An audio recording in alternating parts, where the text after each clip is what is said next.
दोस्तों, आज हम एक ऐसी व्यक्ति रेखा के बारे में जानने वाले हैं जिसका जीवन संघर्ष, आत्मचिंतन और इस संसार का सबसे खूबसूरत इमोशन प्रेम उस पे आधारित है। सच्चा प्रेम, धैर्य और इन सब से बड़ी होती है क्षमा। अगर स्त्री इन सबको अपने अंदर में जगह दे तो ये संसार सबसे खूबसूरत बन जाता है। दोष किसमें नहीं होता है, लेकिन क्षमा और करुणा सबसे परे होते हैं और यही इस संसार की खूबसूरती है। तो चलिए जानते हैं ऐसी ही एक शक्ति के बारे में जिसने अपने आप से ऊपर क्षमा और याचना को रखा। आशा करते हैं ये कहानी आपको बहुत पसंद आएगी और आप सबका प्यार हमें मिल जाएगा। तो चलिए कहानी की शुरुआत करते हैं। अदिति अद्रिजा को स्कूल में छोड़ के वापस घर पे आई और उसने अपने आप को गैलरी में जो झूला था उस पे अपने आप को उसने झोंक दिया। आज अदिति बहुत ही ज़्यादा उदास लग रही थी। उसका मन न जाने क्यों बेचैन सा हो रहा था। बार बार वो अंदर बाहर कर रही थी, झूले पे बैठ रही थी, इधर उधर देख रही थी, लेकिन उसके मन को कहीं पे भी चैन नहीं आ रहा था। उसका मन आज बहुत ज़्यादा उदास था। उसने सामने दीवार की तरफ देखा। उस दीवार पे उसकी और राघव की शादी की तस्वीर टंगी हुई थी। वो उस तस्वीर को आज कुछ अलग ही नज़र से देख रही थी। देखते ही देखते अदिति उस तस्वीर में खो गई और 10 साल पीछे चले गई। 10 साल पहले के वो दिन जहाँ वो चारों, अदिति और उसकी 3 सहेलियाँ फाइनल एग्ज़ाम्स के बाद हिमाचल के शिमला मनाली की खूबसूरत और मनमोहक वादियों में उसका लुत्फ़ उठाने चले गए थे। वहाँ की ठंडी ठंडी बर्फ़ की बर्फबारी उनको देखनी थी और वो सब वहाँ पे दिल से एंजॉय भी कर रहे थे। सच में कितना अद्भुत नज़ारा था वो।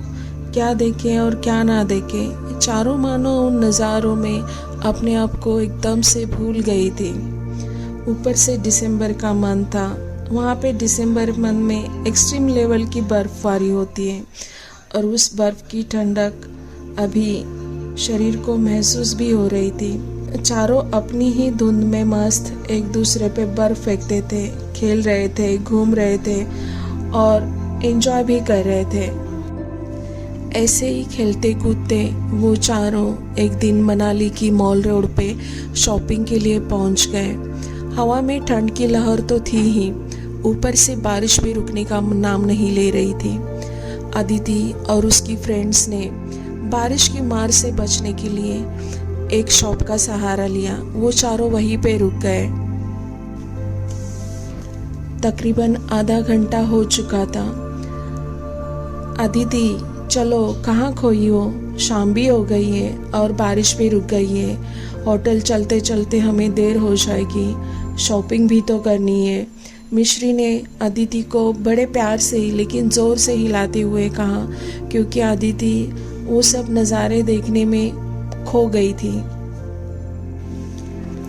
अदिति होश में आई और वो सब शॉपिंग के लिए निकल गए। शॉपिंग करने के बाद सबने सोचा, चलो अब शॉपिंग तो हो गई, थोड़ी सी पेट पूजा कर लेते, और वो एक रेस्टोरेंट में कुछ हल्का सा नाश्ता करने के लिए रुक गए।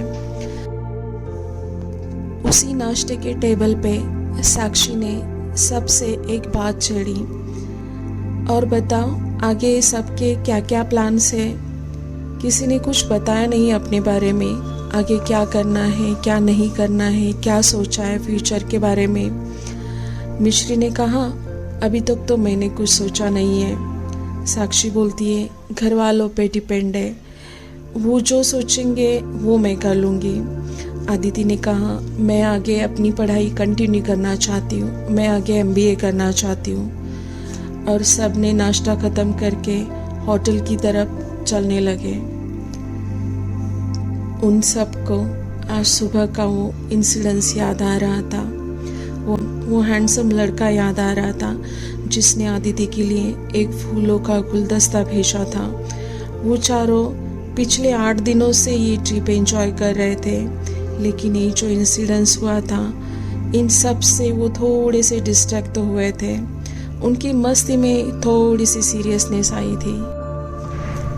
हालांकि उन चारों में गहरी दोस्ती थी, उनमें एक ट्रस्ट था।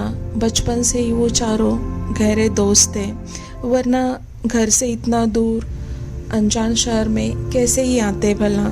कहाँ आगरा और कहाँ मनाली।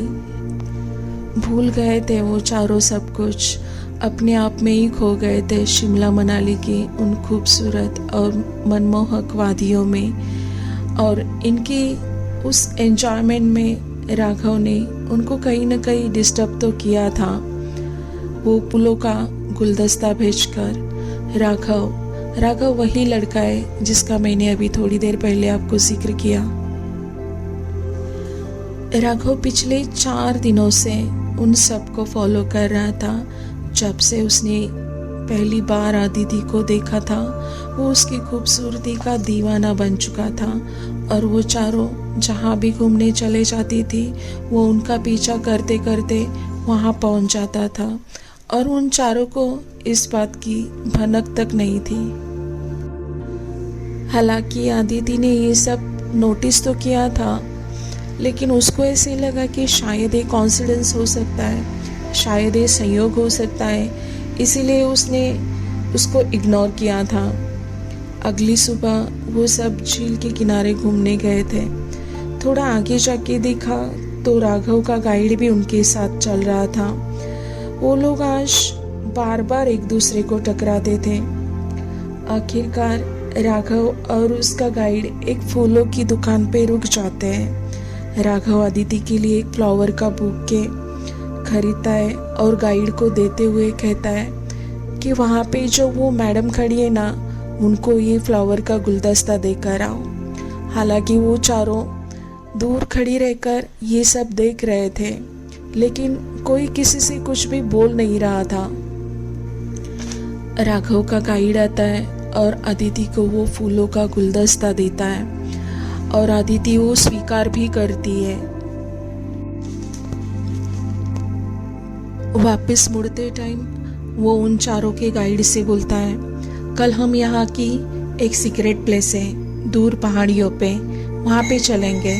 उस जगह के बारे में ज़्यादा कोई जानता नहीं है, उस जगह के बारे में ज़्यादा टूरिस्ट जानते नहीं हैं, लेकिन हाँ वो जगह बहुत खूबसूरत है, आप सबको पसंद आएगी, बिल्कुल स्वर्ग जैसी वो जगह है। तो कल आप सब तैयार रहना, हम सब वहाँ चलेंगे। ऐसा बोल के राघव का गाइड वहाँ से चले जाता है। साक्षी को राघव का ये बिहेवियर थोड़ा अजीब लगता है, क्योंकि वो कहीं ना कहीं राघव का ही इनडायरेक्ट इनविटेशन था जो उसने इन सबको दिया था। ना चाहते हुए भी साक्षी ने ये बात बोल दी कि किसी अनजान व्यक्ति से इस तरह का फूलों का स्वीकार करना ही क्यों, जिसको हम जानते भी नहीं। बात तो सच बोल दी थी साक्षी ने, लेकिन पता नहीं क्यों अदिति अंदर से वो फ्लावर के गुलदस्ते को देखकर बहुत ज़्यादा खुश लग रही थी। उसको राघव का वो स्पेशल अटेंशन अच्छा लगने लगा था। होटल पहुंचने के बाद वो चारों सोच में पड़ गए कि राघव के इनविटेशन का स्वीकार करना चाहिए या नहीं। बहुत सोचने के बाद वो चारों डिसाइड करते कि हम सब चले जाएंगे, क्योंकि वो प्लेस को वो भी एक्सप्लोर करना चाहते थे, और सब जाने का डिसाइड करते। अगली सुबह राघव का गाइड उन सबको वहाँ से पिकअप करने आता है, वो सब उसके साथ चले जाते हैं। सब ने लॉन्ग कोट, शूज़, हैट ये सब पहन लिया था और उन सबको पहाड़ चढ़ना थोड़ा मुश्किल हो रहा था, लेकिन राघव की साथ की वजह से किसी का अगर पैर फिसलता तो वो उसको संभाल लेता था और उठा लेता था, सो ज़्यादा प्रॉब्लम नहीं हो रही थी। सब एक दूसरे पे बर्फ़ के गोले फेंक रहे थे, एंजॉय कर रहे थे, इधर उधर भाग रहे थे और उन मनमोहक वादियों का लुत्फ उठा रहे थे। और इधर राघव दूर खड़ा रह के अदिति की उस खूबसूरती को आंखों में समा ले रहा था। उसकी खूबसूरती के एक एक पहलू को वो निहार रहा था और उसको अपनी आंखों में समा के ले रहा था। अच्छा हुआ मैं यहाँ चला आया। क्यों? साक्षी ने बीच में ही पूछा। नहीं तो इतनी खूबसूरती मैं मिस कर देता। राघव अदिति की तरफ देखते हुए और बर्फ को हाथों में उठाते हुए बोलता है। अदिति की आंखें चमक जाती है और उसकी नज़र शाम से झुक जाती है। सूरज ढलने लगा था, शाम होने लगी थी। सबने डिसाइड किया कि हम सबको अभी चलना चाहिए और वो नीचे पहाड़ उतरने लगे। अगली सुबह दूसरे दिन, आज का ये जो दिन था वो उन सब का मनाली में सेकेंड लास्ट डे था, क्योंकि कल वो सब अपने अपने घर के लिए निकलने वाले थे। उनकी छुट्टियां ख़त्म होने वाली थी, तो उन सब ने डिसाइड किया था आज का जो ये दिन है वो हम अपने घर वालों के लिए शॉपिंग करने के लिए बिताएंगे। और ऐसा सोच के वो मार्केट के लिए निकलने ही वाले थे कि सामने होटल की लॉन में राघव को उन्होंने फिर से एक बार देखा। वो वहाँ पे उनका इंतज़ार कर रहा था। उन सब ने उसको वहाँ पे देखा और वो सब वहाँ होटल की लॉबी में ही रुक गए। उन सब ने राघव को वहाँ पे देखकर वहाँ होटल की लॉबी में ही रुकना ठीक समझा, क्योंकि वो सब उसको आज इग्नोर करना चाहते थे। उन सब ने सोचा चलो होटल के पीछे की गेट से निकलते हैं, और वो चारों होटल के पीछे की गेट की तरफ मुड़ गए और वहाँ से ही वो लोग मार्केट की तरफ चले गए। शॉपिंग करते करते शाम कब हो गई पता ही नहीं चला। वो लोग होटल की तरफ मुड़ ही रहे थे कि पीछे से एक जानी पहचानी सी आवाज़ आई, हेलो एवरीवन। उन सब ने पीछे मुड़ के देखा तो राघव वहाँ हाथों में ढेर सारे सामान के बैग के साथ खड़ा था। इतना सारा? मिश्री ने चौंक के राघव को पूछा। हाँ, और नहीं तो क्या, घर पे सबके लिए कुछ ना कुछ लेकर जाना पड़ता ही है ना, राघव ने कहा। उन चारों के ग्रुप में मिश्री का नेचर थोड़ा सा मस्तीखोर था। कल मैं अपने घर जा रहा हूँ, आगरा। फिर से चारों एक बार चिल्लाए। हाँ, आगरा में हमारा फैमिली बिजनेस है। हाल ही में मैं विदेश से पढ़ाई कंप्लीट करके इंडिया आया हूँ और इंडिया में मेरा बिजनेस जो है वो एक्सपांड करना चाहता हूँ, इंडिया में और आउट ऑफ इंडिया भी। मैं यहाँ बिजनेस के साथ साथ इंडिया को भी एक्सप्लोर करना चाहता हूँ, नई नई जगहों को घूमना चाहता हूँ, वहाँ पे जाके एंजॉय करना चाहता हूँ। और इंडिया में अगर मैंने फर्स्ट टाइम किसी जगह को एक्सप्लोर किया है तो वो है शिमला और मनाली। मेरा भी ये पहला ही ट्रिप है, राघव ने कहा। ओ वाह, तो आपको मनाली शहर कैसा लगा, क्या आप बता सकते हैं? मिश्री ने कहा। हाँ, अच्छा लगा, बहुत अच्छा लगा। जो मुझे देश में नहीं मिला वो मुझे इंडिया में मिला, राघव ने अदिति की तरफ देखते हुए कहा। मैं आप सबसे कुछ कहना चाहता हूँ। आज की रात मेरी यहाँ की आखिरी रात है और मैं उसे आप सबके साथ एक यादगार रात बनाना चाहता हूँ। इसीलिए मैं आप सबको आज डिनर पे इनवाइट करना चाहता हूँ। क्या आप सब मेरे साथ डिनर करना पसंद करोगे? राघव ने कहा। मैं आज रात 8:30 बजे आपका नीचे लॉन में डिनर पे इंतज़ार करूँगा। और इतना कहते ही उन सब के हाथ या ना का इंतज़ार किए बिना राघव वहाँ से चला गया। सब फिर से सोच में पड़ गए, राघव के इनविटेशन का स्वीकार करना चाहिए या नहीं, क्योंकि उसने इतने प्यार से इनवाइट किया था। तो वो चारों डिसाइड करते कि हम चलेंगे डिनर के लिए, हम सब चलेंगे, लेकिन इस टाइम हम खाली हाथ नहीं जाएंगे, हम सब उसके लिए कुछ न कुछ गिफ्ट लेंगे। और फिर से वो चारों मार्केट की तरफ चल पड़े राघव के लिए एक शानदार तोहफा खरीदने।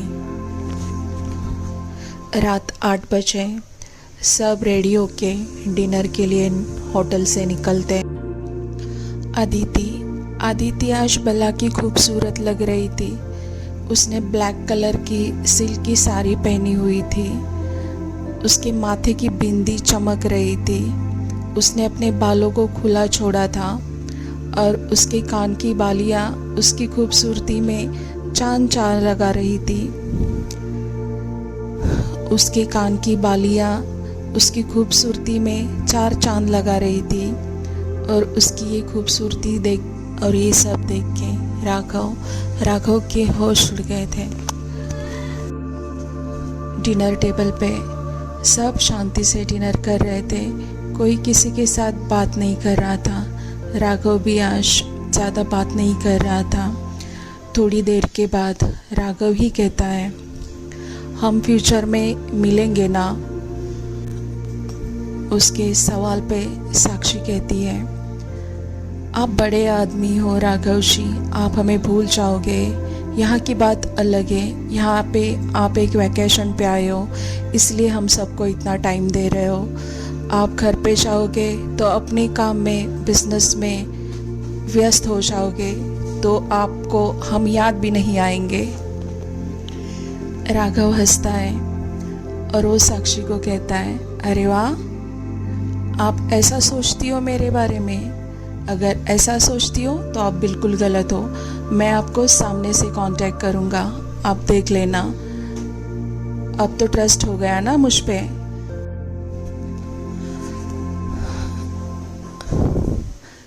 डिनर ख़त्म हो जाता है। सब लोग अपने अपने नंबर्स एक दूसरे में एक्सचेंज करते हैं, सेल्फीज निकालते, ग्रुप फोटोज़ निकालते और एकदम भावुक रूप से एक दूसरे को अलविदा कहते हैं और अपने होटल के लिए निकल जाते हैं। वो रात अदिति के लिए काफ़ी भारी थी। बाहर ओस की बूंदें रात भर गुलाब की पंखुड़ियों पर गिरती रही और उनकी मार से पंखुड़ियाँ मुरझाए जा रही थी। सब सो गए थे, लेकिन अदिति को नींद नहीं आ रही थी।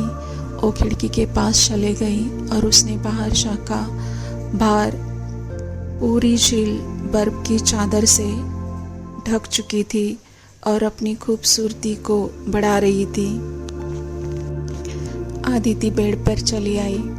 उसने सोने की कोशिश की, लेकिन फिर से उसकी नींद ही नहीं आ रही थी। आज उसका मन भारी था, जैसे ओस के बूंदों के जैसा और बर्फ की चादर के जैसा। राघव की यादों में वो खो गई थी। कहीं ना कहीं इस 2 दिन की जर्नी में उसको राघव के साथ एक स्पेशल वाली फीलिंग्स फील हो रही थी, क्योंकि उसने उसको एक स्पेशल अटेंशन दिया था, तो वो कहीं ना कहीं उससे अटैच्ड हो गई थी। सोचते सोचते उसकी आँख कब लग गई उसको ही पता नहीं चला। छुट्टियाँ ख़त्म करके सब अपने अपने घर आगरा पहुंच जाते हैं और अपने काम में व्यस्त हो जाते हैं। यहाँ अदिति भी अपने फाइनल एग्ज़ाम के रिज़ल्ट्स का इंतज़ार कर रही होती है। मनाली से आने के बाद उसमें बहुत बदलाव आ चुके थे। उसकी वाणी और व्यवहार दोनों में एक गज़ब की शालीनता आ चुकी थी और ये सब एक माँ की नज़र से कैसे चूकता भला। अदिति की माँ ने अपनी बेटी के इस शालीन रूप को देखा और उसे नोटिस किया। उसका रूप और भी निखर चुका था, उसमें एक अजीब सी कश्मकश आ चुकी थी और ये सब देखकर अदिति की माँ बहुत खुश हो रही थी। उन्हें अब उसकी शादी की चिंता हो रही थी। अदिति अपने पापा के लिए चाय बना रही थी।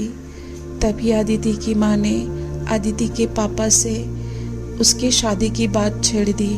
अभी हमें अदिति की शादी के बारे में सोचना चाहिए। ये सुनते ही अदिति के हाथ कांप उठे। अरे, उसके लिए कहीं ढूंढने की क्या ज़रूरत है, तुम बस शांत रहो।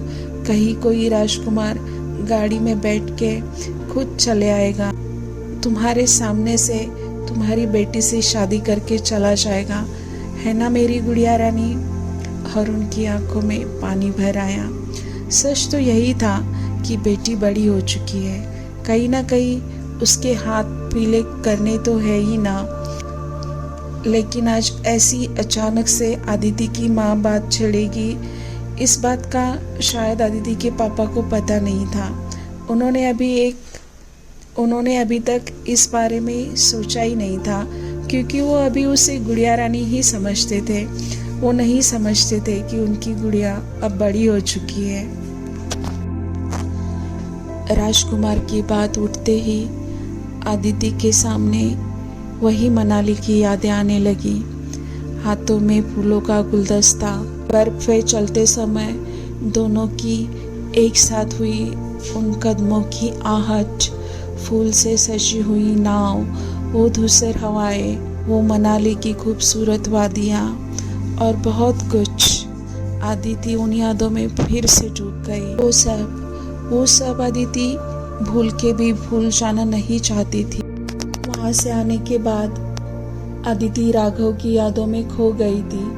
उसके मन में राघव के बार बार ख्याल आते थे। वो उसको भूल जाना चाहती थी, वो उस ख्यालों को इग्नोर करना चाहती थी, लेकिन वो कर नहीं पा रही थी। ये सब सोचते सोचते उसकी आंखों में आंसू आ गए। क्या हुआ अदिति? माँ ने पूछा। माँ, मैं अभी शादी नहीं करना चाहती हूँ। मेरी शादी के बारे में अब आप मत सोचो। मैं आगे पढ़ना चाहती हूँ। हम चारों भी MBA करना चाहते हैं, अदिति ने माँ से कहा। नहीं, मुझे नहीं चाहिए अभी तुम्हारी पढ़ाई। वही सब स्टार्ट हो जाएगा, वही सुबह जल्दी उठना, कॉलेज के लिए भागना, वो सब भाग दौड़ अब मैं नहीं चाहती। अब मुझे तुम्हारी पढ़ाई नहीं चाहिए, अब बस। अरे, पहले रिजल्ट्स तो आने दो, फिर देखा जाएगा। माँ बेटी के सवालों का जवाब अदिति के पापा ने एक झटके में दे दिया और सब हंसने लगे और सब अदिति की रिजल्ट्स का वेट करने लगे।